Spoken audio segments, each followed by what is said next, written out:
Hey, what's up, everybody out there in YouTube world? This is Barnon11970, and I want to wish everybody a happy New Year.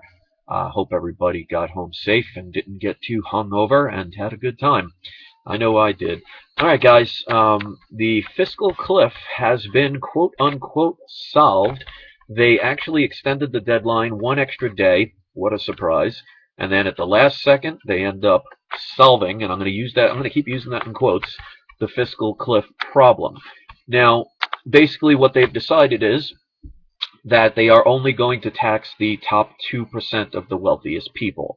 So, who knows what other bills they attach to this? One of the things they did not pass, and they're leaving up to Congress, is all the donations and the money that was supposed to go towards the Hurricane Sandy victims from the hurricane. They didn't vote on that, so they're leaving it up to the new Congress to take care of that. So Obama's going back to Hawaii now to spend his quality vacation time with his family.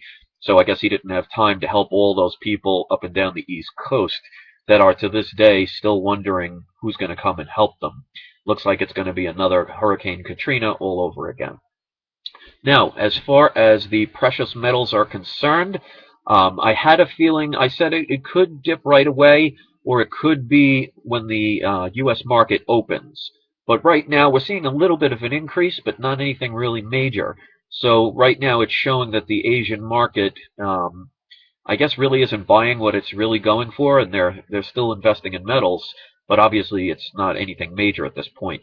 Right now, you're only seeing gold up about $4.80, so almost $5, but it's at 16.80, and silver's up only about a quarter. It's up $30.58.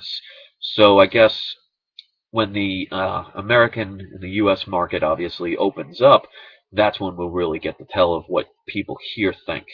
I would see a dip here, but like I was saying in my other videos, don't always wait until last minute. A couple of weeks ago, I was telling you that around 29.70, if it hits below 30, it's a good buy. And I got it at 29.72 when I bought some more silver. Now, speaking of silver, a lot of people ask, why is it that I'm always talking about silver and I don't talk about the other metals? Well, the main reason I talk about silver is the fact that financially, the average person out there probably can't afford ounces of gold. I mean, even while it's dipped below the 1900 highs, and it's around still the around a little bit around 1650 to 1670 at this point, it's still, you're talking 3 or 4 ounces. That's a couple of $1,000s. Not many people have that kind of money to spare in this economy. But I do agree with people that invest in precious metals.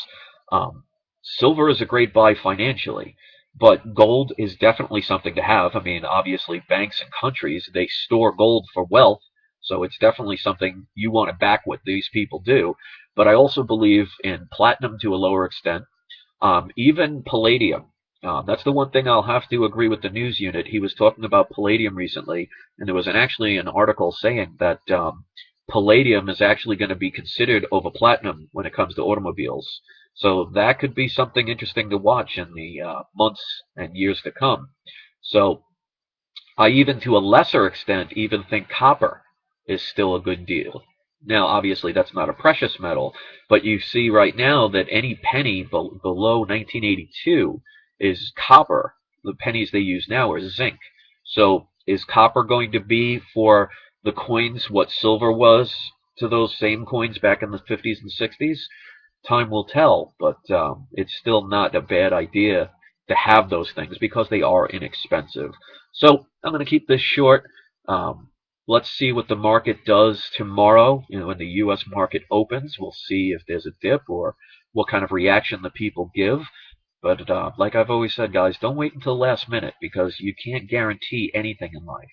And you want to be very careful that you don't end up waiting for something and it doesn't happen. I mean, obviously, people like myself and others try and give advice because they want to help, but there are no guarantees, and we can't guarantee that we're doing anything um, because of the fact that we're not part of the system. We're not part of the corrupt system. At least I know I'm not.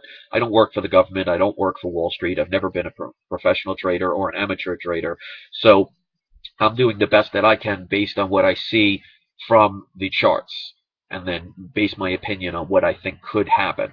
Now, I've been pretty spot on lately, but if you see my earlier videos back in the days, I wasn't as accurate because I didn't have the knowledge. So that's where researching and learning as much as you can comes in handy, because the more you know, the easier it becomes and the better you are at, I guess I can't say second guessing, but trying to figure out what kind of game is being played. I mean, no one will ever get it 100% right unless they're part of the manipulation. So let's see what happens tomorrow. So hopefully some of you guys took advantage of the dip earlier before Christmas, and if not, I'm sure that there will be more to come. So what happens tomorrow morning remains to be seen. So with that being said, I want to thank everybody for watching. Hope everybody had a great new year. I'm looking forward to this year. I already think it's going to be starting out really well for people, and let's hope we have good things for years to come. All right, guys, thanks for watching. Peace.